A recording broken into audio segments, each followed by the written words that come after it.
It's time for the Your Personal Bank Show with Ference Toth, financial literacy educator and speaker, entrepreneur, and chairman of the board of a bank information. Take charge of your financial future with your personal bank. Now here's Ference Toth. Welcome to the Your Personal Bank Show. The first thing you're probably going to notice is my voice sounds a little different than normal. I have been fighting Covet, the Omicron version, in fact. I did have COVID 2 years ago in January of 2020. I was one of the early ones. It's been confirmed since. We didn't know what it was at the time. Thankfully, I have been very healthy for the last 2 years.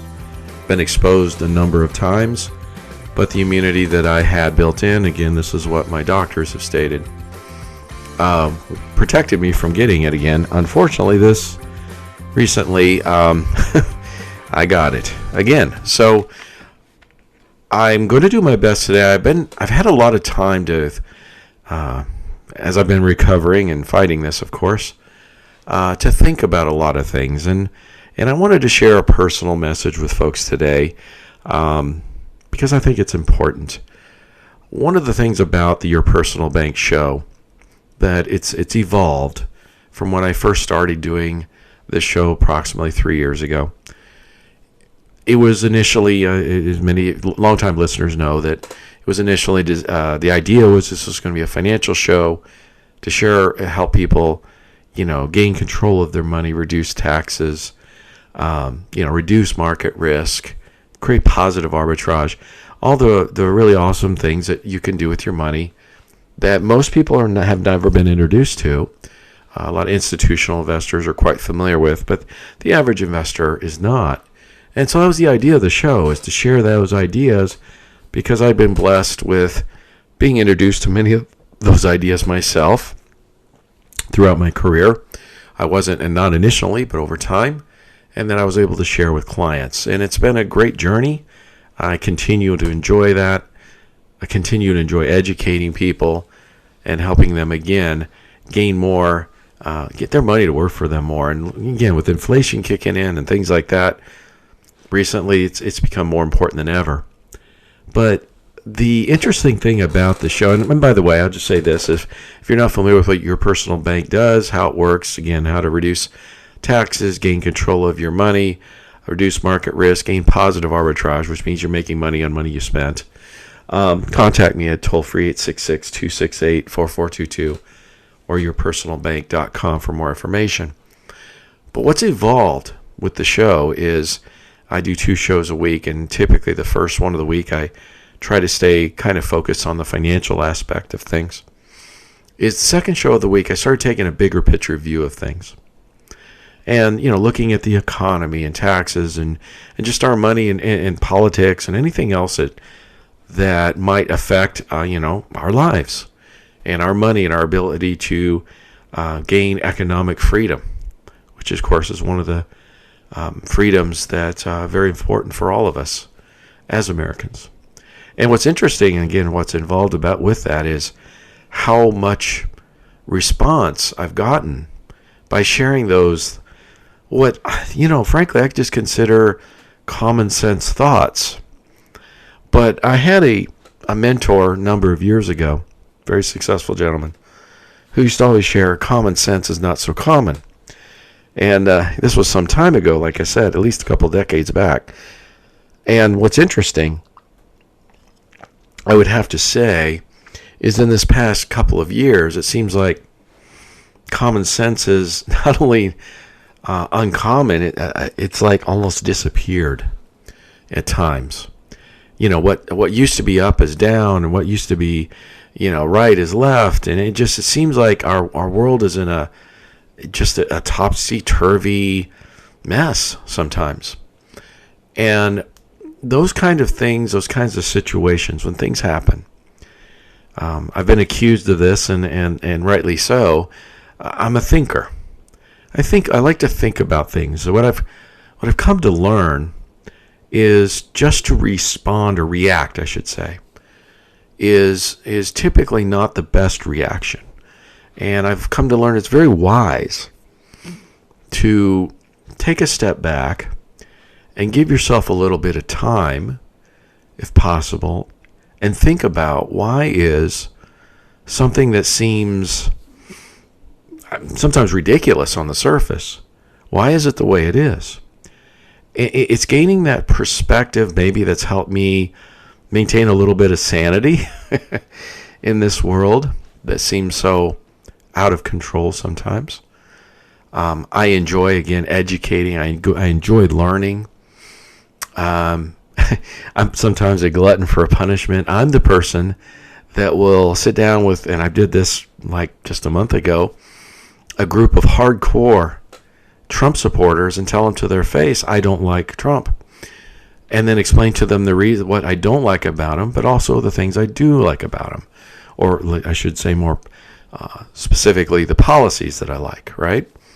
But I will say things like that to people, to their face, to elicit a response. Because I also have, in this past couple of months, I've talked about this, to their face, spoken to some very liberal California Democrats, and, them knowing what I do, asked my opinion, and I shared with them that, what does the rest of the country think of them? And I said, well, most people think you're California fruits and nuts, and that's exactly what I said. Now, I don't do this to be mean or get in people's faces. I don't do anything like that. I do it in a respectful manner. But again, I'm doing it for a purpose. Because what I've found is when people just react to their emotions, they're not thinking. And if they're willing, obviously, and I've been fortunate and blessed to be in number of scenarios where there are people that I'm dealing with who have a very different view on things than maybe I do. But I'm able to communicate with them and get them to defend their positions. In other words, get them to think about why they feel the way they do. And I enjoy that. It's that discourse. It's that public discourse. And I frankly, I really do. I genuinely enjoy that because it is. It's one of those things where iron sharpens iron, right? It helps me solidify my thought process and my positions. And why do I think the way that I do about certain things? So I guess what I want to talk about today is, I know it's, again, I tend to talk about taboo subjects. They always say don't talk about taxes and politics or whatever, things like that. And I tend to do those things, or religion, that's another one. And what's funny is I just tend to dive right in. My wife says I'm fearless that way. And I guess that's probably true. But I've had a lot of time to think about this whole COVID thing because I'm dealing with it as we speak. I am getting better, and hopefully in the next week I'll be completely back on my feet. The first thought, and I guess, and the last thing I'll share with this is I was starting to lead in with this whole common sense thing and how uncommon it seems like it is. And I guess what I want to do is try to share a little bit of common sense. Because when it comes to COVID, no matter how you feel about it or what your position is and on vaccines or mandates or how it got started or any of those things, there's definitely a lot of a raw emotion, a lot of powerful emotions involved with COVID. And we as a country, for the most part, it seems like kind of divided into a couple of tribes. It's almost tribal, if you know what I mean. As far as how people feel about it. And what I want to do is try to, like I always say, cut through the noise, cut through a little bit of those feelings. And hopefully maybe get you just to think a little bit. And that's not my goal here. I'm not trying to offend anyone or upset anyone. I want them to think. And like I said, I've had a lot of time to think about COVID while I've been in bed and resting and coughing and all that stuff. I had all the symptoms. Terrible headache for a few days. Lost my sense of taste. Had a piece of pizza and it tasted like cardboard. No fun. No, I'm not vaccinated. And no, I have not taken any of the therapeutics either. And I'm going to explain a couple of the reasons why I came to that decision for myself. Again, that may or may not be the right decision for you, but I want you to understand it's a well thought out one in terms of for myself personally. And maybe this will help somebody else think through, at least give some thought about why they're doing what they're doing or feeling the way they feel. See, the first thing that shocks me, and you can go back to listen to any of the previous shows. You can go to yourpersonalbank.com and listen to any of the previous recorded shows. And when COVID first came about in 2020, early in 2020, I came out strongly with the idea, the fact that it had become political, I did not understand. It was an illness. And in my mind, that made no sense. It had nothing to do with politics. Now, we all know it's become very political sense. But I still stand by that because I can tell you this. When I was laying in bed coughing and trying to figure out what I should do to address this illness, I didn't really care about politics, folks. And I think that is probably true about just about anyone. Look, when you're sick and you feel lousy and you just want to feel better and you're trying to decide what you should take or should see the doctor or any of those other things, politics just doesn't come into that equation, or it shouldn't.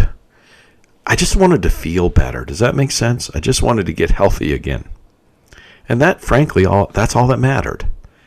And that's what I mean by making a illness, a virus, or whatever, political.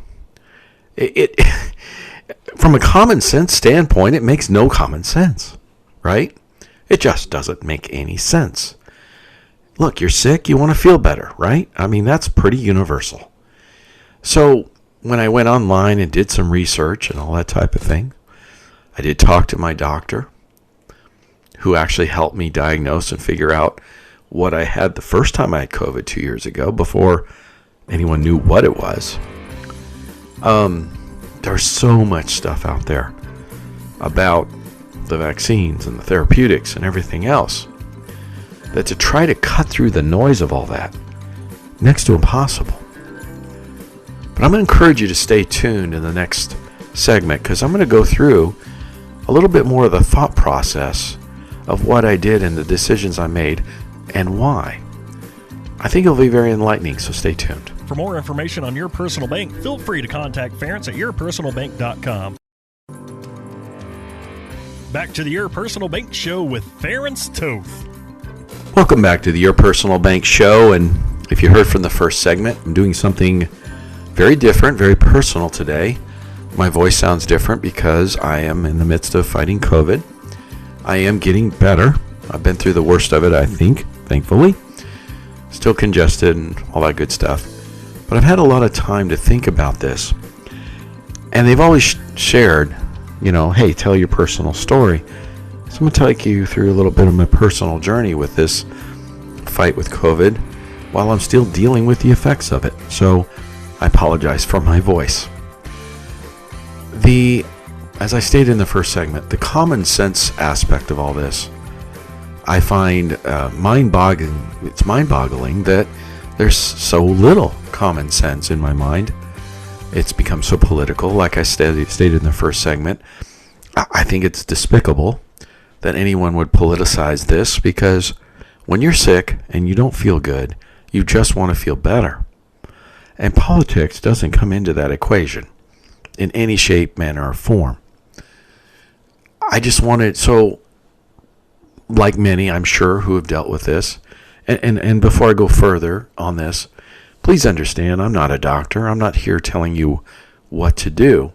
I'm taking you through my journey and the decisions that I made and the reasons why I made them. And maybe it'll help somebody else who's dealing with some of these things clarify their thought process. How's that? I'm trying to insert some common sense into something that's has almost no common sense associated with it. the political realities, the division that's where people stand and how they feel about COVID is just shocking to me. Again, it's a virus. It's an illness. It makes you sick. When you're sick, you want to feel better. So I went online to do some research, trying to decide. I'm not vaccinated. I had just made that decision some time ago because I had, as I stated, the original COVID back in January 2020. It's been confirmed, had the antibodies and everything since, and have been perfectly healthy for the last 2 years, even though I'd been exposed to COVID a number of occasions, different variants, and obviously my immune system had stayed strong enough so that I was on, I did not get it again until recently. I have no overriding health issues. I'm generally healthy. And so, I felt like for me, that was the best decision. I generally am not a huge fan of vaccines or any chemicals for that matter. I lean towards a naturopathic approach with medicine. And that's due to a lot of research from a lot of years. It actually goes back to my daughter, who's 18 now, that was diagnosed with autism when she was 4.5. See, this isn't new, folks. This is something where we did a lot of research on the causes of autism and things like that, particularly when it was first introduced in our family. And if you remember, because it wasn't that long ago, there was a huge controversy that still exists regarding vaccines and autism. And we got involved with Autism Speaks and the Southwest Institute for Autism and a number of different groups again. And although still today there's no definitive cause, people don't know why people or kids get autism, it's pretty much universally agreed that autistic individuals are more sensitive to chemicals in our environment than the average person. In other words, a perfect example with my daughter is red dyes in food. We have been able to prove that impacts her significantly. To give you an example, when she was younger, if she ate a hot dog with red dyes, within 20 minutes, it was a noticeable behavioral change. As you put it, she would be bouncing off the walls, literally. And we figured this out over a period of time, repeated it multiple times on occasions. It's been tested for that. Her system is sensitive to red dyes, far more than the average person is. Now, the same chemical that affects my daughter is not the same that affects all autistic kids. In other words, people are different. Different chemicals affect people differently. Our family, myself included, have all been tested for food and chemical sensitivities because of that. And there are certain foods, for example, that my system is more sensitive to than others. And that's because of, who I am, my environment, my DNA, ethnicity, and all those kinds of things. Everyone's different. So there's certainly a component there where chemicals, whether it may be a vaccine, red dye, or anything else for that matter, does indeed, in fact, certain individuals more than others, particularly when we talk about autistic individuals.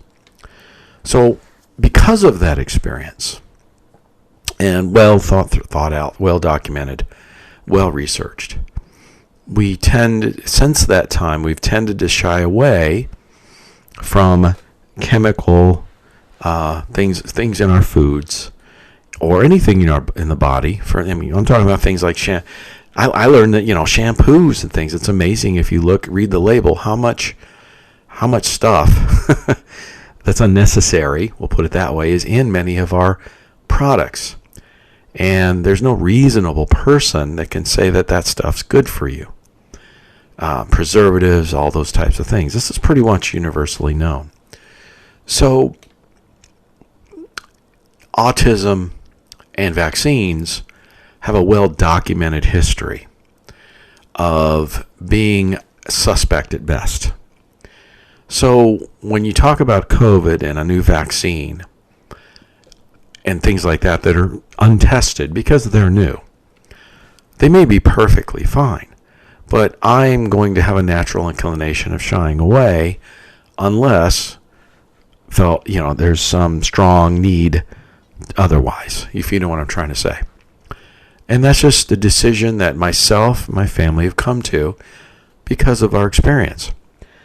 And folks, look, we don't have to go that far back in time where, the medical community, it wasn't that long ago. They used to say that smoking was good for you, right? You don't have to look that hard to find old advertisements, for example, for cigarettes. Doctors preferred, and it was very common. It was part of the society. I mean, old movies and things like that were full of smoking and cigarettes, and it was cool. It was the thing, if you know what I'm saying. That went on for decades, and so big. How should I say, the medical community itself promoted smoking for decades. And you really got to ask yourself the question, why? I don't think any reasonable person today would think that smoking is good for you. Yet, that was the common thought process for a long time. So when you have medical experts, quote unquote, like Dr. Fauci or others, who state that the vaccine is good for you, you don't have to go that far back in history to see where maybe that's not the case. And maybe it's worth at least getting a second opinion or looking at this, having some question, right? Having a healthy skepticism maybe is the best word for that.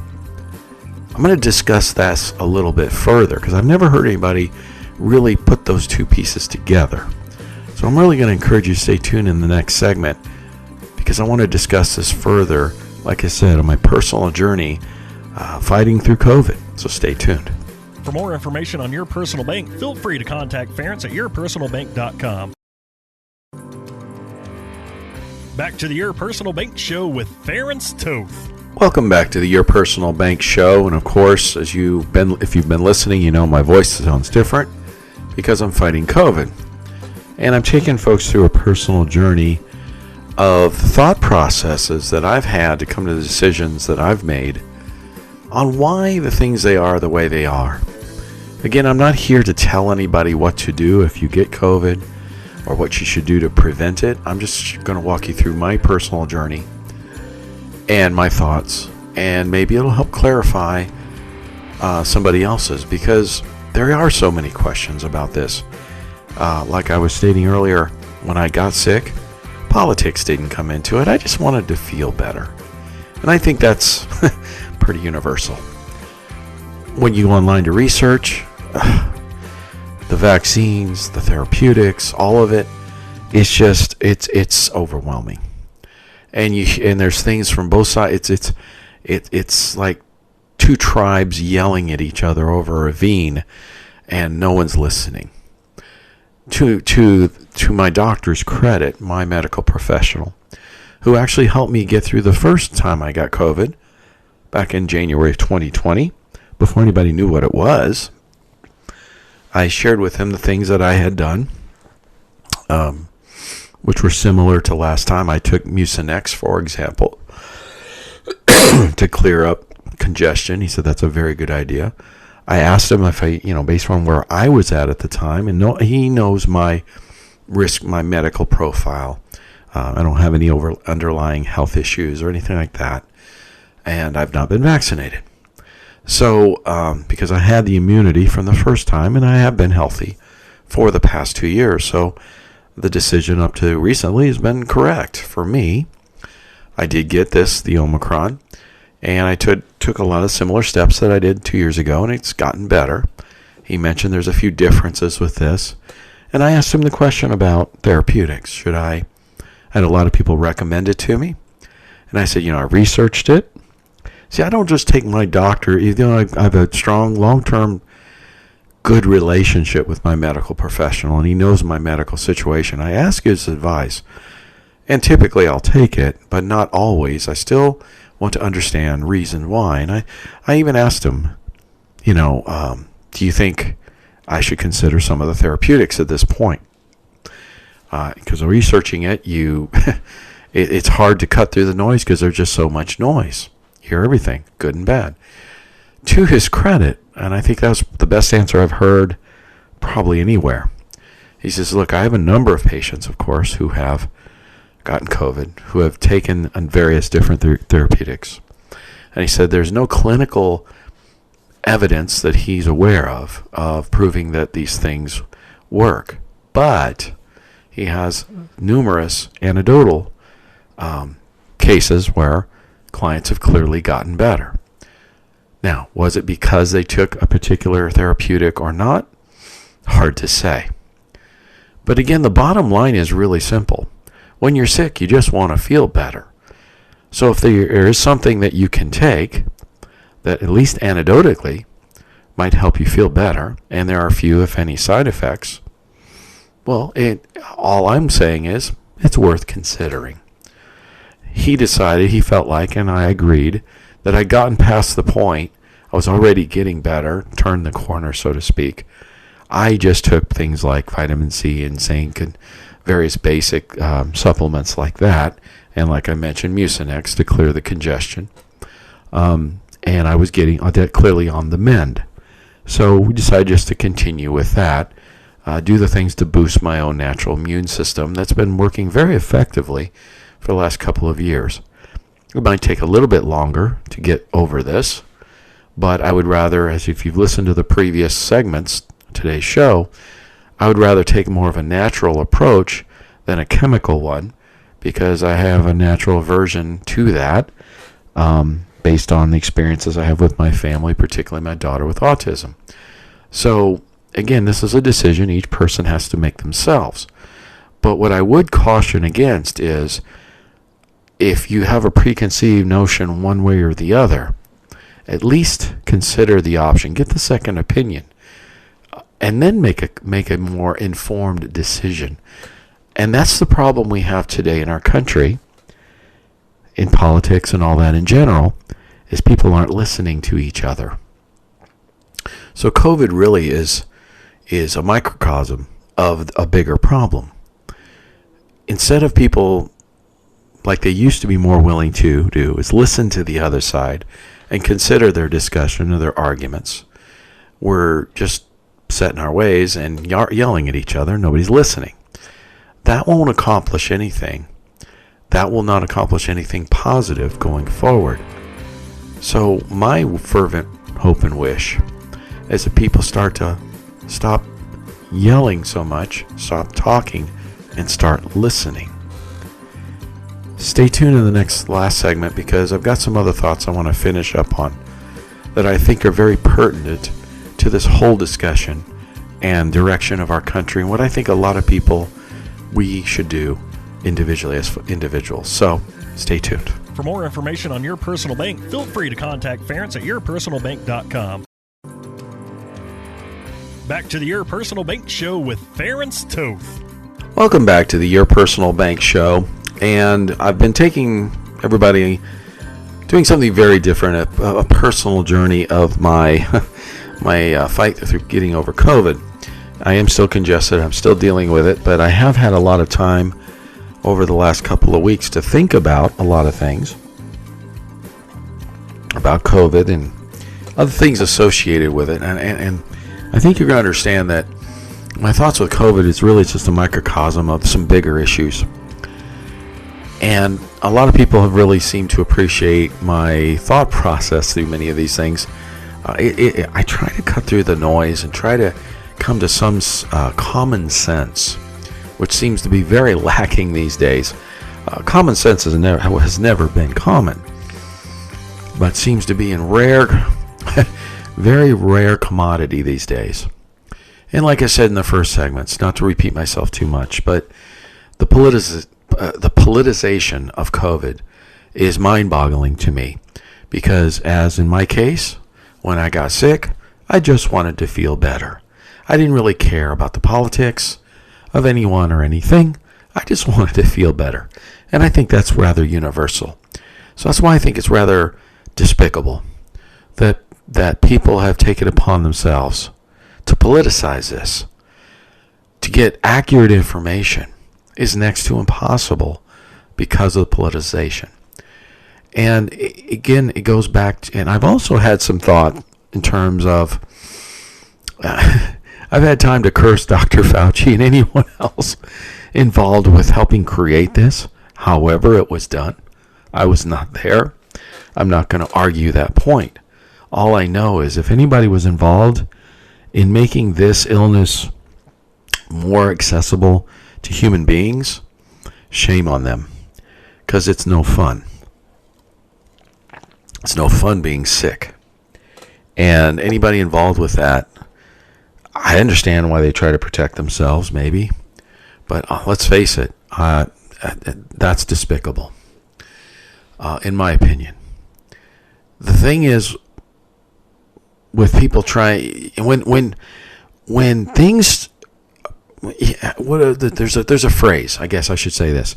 There's a phrase out there that methinks you protest too much. In other words, the harder somebody pushes a point, like Dr. Fauci certainly and the medical community has for a couple of years now, about get the vaccine, pushing the vaccine, all the things that they're doing. And this didn't originate in China, and all. The harder they argue, the harder they push back, the more it makes me think there's some truth in that. You know, it makes me resist it further. This is the thing that I find interesting. Shocking, frankly, is that so many are willing to listen to the establishment, medical community, big government, things like that. And what I mean by that, and I shared this in a couple segments ago, it wasn't that long ago that the medical community basically pushed the idea that smoking was good for you. You know, it's not that hard to go back and find old ads promoting smoking. I don't think any reasonable person today would agree that smoking is good for you. Yet that was the pervasive attitude and position of the medical community for, frankly, decades. And there's so many scenarios where we see where, you know, how many times have you seen an article, or an ad, I should say, on TV or whatever, you know, from for a lawsuit? Did you take XYZ medication or this or that, right? And now there's a class action lawsuit, right? How many times have we seen that? I have a prediction. I think there will be class action lawsuits involved in COVID and the vaccines and various things like that in the not too distant future. I may be wrong, but I think that any reasonable person would have to admit that the likelihood or potential of that certainly exists and is fairly strong. So, look, there are reasons to take the vaccine. I get it. There are reasons to not take it. And that's an individual's decision. That's what I've always said. And it shouldn't be forced or mandated on anyone. Because this is our personal freedoms. This is our personal life. There's nothing more personal than injecting something inside you. Right? You can't get more personal than that. So this is a really, really big deal. Okay?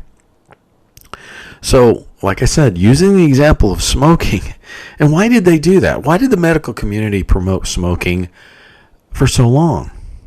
Folks, it was about money, right? Big Tobacco pumped a lot of money into the medical community and other places to promote smoking and that lifestyle for a long, long time because there was a lot of money involved, a lot of profits. Have you paid attention to the recent profits of any of the big pharmaceutical companies? Folks, there's a lot of money involved, and there's a lot of profit involved. And so my point is, if you don't have a healthy skepticism, I really have to question why. Because based on history, both recent and not that far back, there have been extenuating circumstances, money per se, that's caused the medical community to make recommendations that are clearly incorrect from a health standpoint. And I think we're dealing with a lot of that same thing today. There's a lot of money involved. There's a lot of people who benefit from folks getting vaccinated or getting the boosters or anything else for that matter. And you really, really need to question why. There's political reasons behind it, control. There's money. There's some people out there that are trying to protect themselves from involvement, right? There's public record. It's public record now with the emails from Dr. Fauci and others showing that they knew about this gain of function research and at least were indirectly involved in funding it, things like that. You know, I questioned those things 2 years ago. Now it's public record. So my point is, it's not surprising that people should question it. It's surprising that more don't, in my opinion. There should be a real healthy skepticism when big pharma or big government or whatever like that really push something and they start pushing it. In fact, the more they push it, the more it should be questioned. Look, I'm not standing here and saying you shouldn't get vaccinated or you shouldn't do this or that. That's a decision you have to make yourself as an individual. What I am recommending is take an open mind. View both sides of the argument.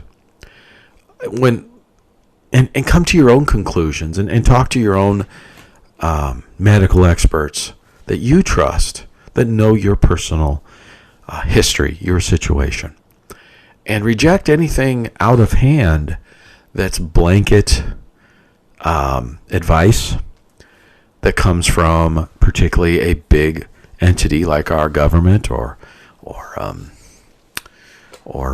the medical community in general, things like that, because they have no credibility, frankly, in my opinion. And again, history shows us that. Again, I find it mind-boggling that people actually listen. And still, there's some that still listen to someone like a Dr. Fauci. With all the public record information that's out there, all the conflict of interest, and everything else, it's mind-boggling anyone even listens to the guy. You know, when I was talking to that family member, I shared this story some time ago, not too long ago, where I, very liberal California Democrat, we were discussing various political things. She knows where I stand and what I do, and we had a 3 or 4 hour conversation. It was polite, but it was also very direct. And one of the things she was surprised about and shocked by is how I said to her, yes, I watch CNN sometimes, even MSNBC, you know what I mean, and some of the legacy media. And she was shocked by that. And of course, I watch Fox News and other online versions and various podcasts and things. And she was very genuinely shocked by that. And she asked me why. And I said, because if you want to understand something, you need to understand both sides of the argument. And it's not uncommon that the truth lies somewhere in the middle, oftentimes. And again, that's where I was driving at earlier, is that's one of the biggest mistakes I see many people make, and even making today. In other words, we've divided ourselves up into various tribes, and we have our preconceived notions of how things are, and this is the way it is. And instead of trying to communicate with the other side, it's a discussion, sometimes yelling, with no listening. Another very wise man, I've heard this said, we're born with 2 ears and 1 mouth for a reason. In other words, a wise person listens twice as much as they talk. And yet we see the opposite, don't we, in most cases, particularly in many of our political leaders today. They have all these talking points, but very little listening and very little representing their constituents, which is a genuine general problem that, COVID is just a microcosm of a bigger issue, a bigger problem. My suggestion, my recommendation to anyone listening is, again, try to have a bit of an open mind. Try to listen to both sides of an argument. In other words, if somebody's discussing something with you, make them articulate why they feel the way they do. Iron sharpens iron. It will actually help you come to a better conclusion and probably a little bit closer to the truth of a situation, because it's rare that it's all one side or the other. It's like a marriage. When a marriage breaks up and the couple gets divorced, it's a rare occasion that it was 100% one party's fault. In other words, both parties had something to do with it, right? Had some level of involvement of that marriage breaking up. And that it's the same type of thing here. So my hope is, my wish, is that more people would consider both sides, would look at both options, and would have a heart and desire to come to the truth, rather than just becoming an echo chamber to basically continue the propaganda of their views, right? That causes me to want to question you further. I would rather understand why your position and make well articulated arguments of why you stand the way you do, and I'll be more likely to consider your position and listen. That's what a wise person does, and we need a little bit more wisdom and a little bit more common sense. And boy, wouldn't it be nice if we demanded that in our leaders too, right? So instead of voting for, supporting, or encouraging people who just tell us what we want to hear, how about supporting people that will represent us as they're supposed to? Well, I hope you found some of this ideas and thoughts beneficial. If you want to take control of your financial situation, your money, create positive arbitrage, reduce market, reduce taxes, reduce your risk, call me at toll-free 866-268-4422 or yourpersonalbank.com for more information. For more information on Your Personal Bank, feel free to contact Ference at yourpersonalbank.com. This show is designed to provide accurate and authoritative information. The presenter and guest on this program do not engage in legal, accounting, or tax advice. Professional advice regarding your situation should be sought if required. Products and writers may have limitations and may not be available in all states. Excessive unpaid loans may affect performance. Distributions may become taxable if not managed properly. Replacements may not be suitable for everyone. There may be charges when replacing coverage. Compare when considering a replacement. Dividend rates and baseline of credit rates may change. Contact yourpersonalbank.com for current rates.